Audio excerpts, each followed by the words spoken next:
Hey guys, welcome to my next video. Today I'm going to walk you through how I paint loose and relaxed peonies, step by step and in real time. So grab your paintbrushes, your paper, and feel free to paint along with me. Okay, let's get started. So the first thing you can see me doing is preparing some paint in my palette. The colors that I'm using for these two peonies are Naples yellow, little bit of cadmium red mixed with that yellow to make that orange, permanent rose, and permanent carmine. The pinks, which are the rose and the carmine, are going to be my main colors, while the Naples yellow and the cad red are my accent colors. Later on, you'll see me reach for some green as well to add stems and leaves to make these peonies actually look like peonies.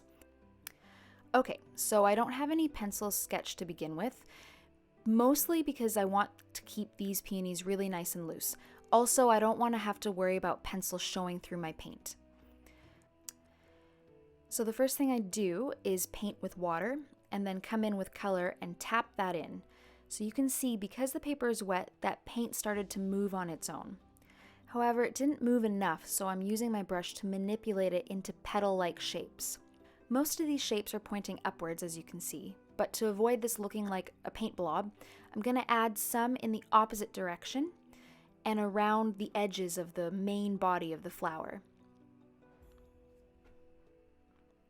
Next, I'm reaching for more paint, and I'm going to darken some areas to give this a little bit more dimension, so it's not just one flat color. I also did this while the flower was still wet, so there are no hard lines and just soft changes between dark and light colors. To finish this off, the final two strokes, I've got my brush more perpendicular to the page so that I could get the tip of the brush and have a few of those thin lines. Now I'm getting some green. I use Pearline green from Daniel Smith to finish this flower off with a stem and a couple of leaves.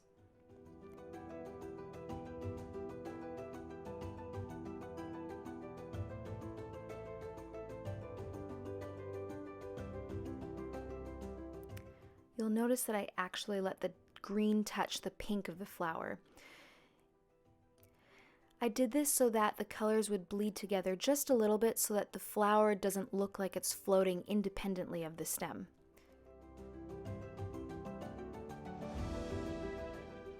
And there you have it. That's the first peony done, and I used only two paint colors for this one, the pure carmine, which is the pink, and the Pearline green for the stem and the leaves.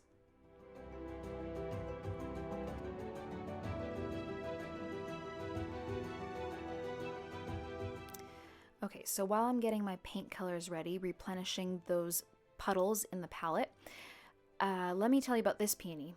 Very similar approach to this first one, but you'll notice I didn't start with water first. I decided to start with a very wet brush instead. So I loaded this brush with a lot of water and some color, and because I had a lot of water, it's a lighter pink. So while it's still wet, I'm dropping in more pigment. I'm using pink, but I'm also starting to add in the cadmium red, while leaving some areas completely white, free of any paint or water so that the colors can't bleed there.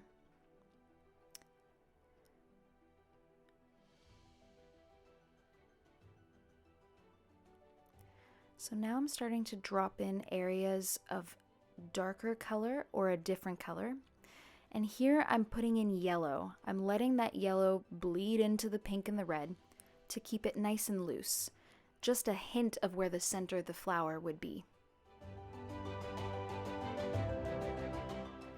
Next, I'm going to get more pigment in my brush in order to create areas that are a bit darker and build dimension, make this flower more 3D by having darker areas and lighter areas.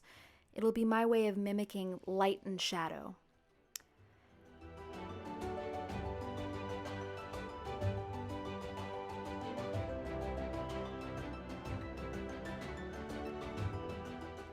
Once I'm happy with where I've dropped in those darker values, I move on to creating thin lines by angling my brush more perpendicular to the page.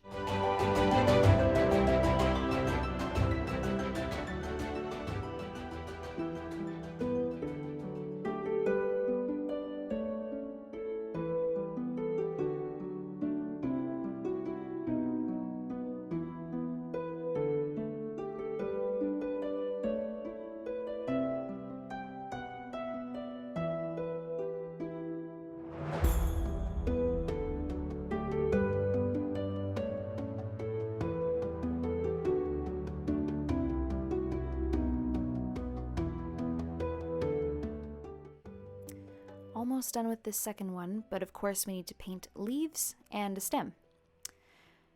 You'll notice this more when I paint the larger leaves, but when I'm painting those, I'm rotating my brush in my hand to create more organic leaf shapes. While these leaves are still wet, I'm going to add some more pigment to create areas of light and dark, as well as a second color to create some variation in the leaf. I use Perylene Green as my main green, and here I'm adding a touch of the Naples yellow. And with a few more tweaks to the center of the flower and the leaves, this peony is now complete.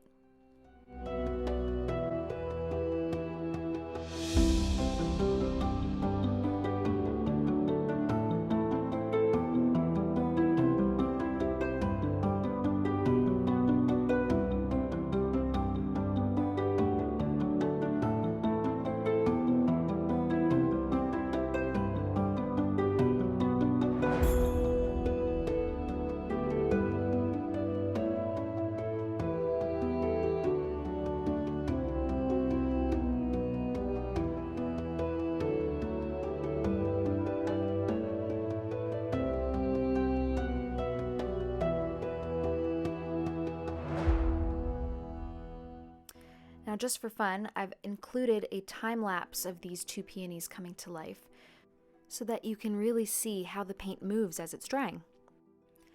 Thanks so much for watching. I hope you found this tutorial helpful. If you liked it, please subscribe. I've got more tutorials like this planned for the future. I also make long-form tutorials on Patreon, so if you'd like more in-depth instruction, please do check it out. I'll have a link for that down below. Happy painting, my friends! Bye!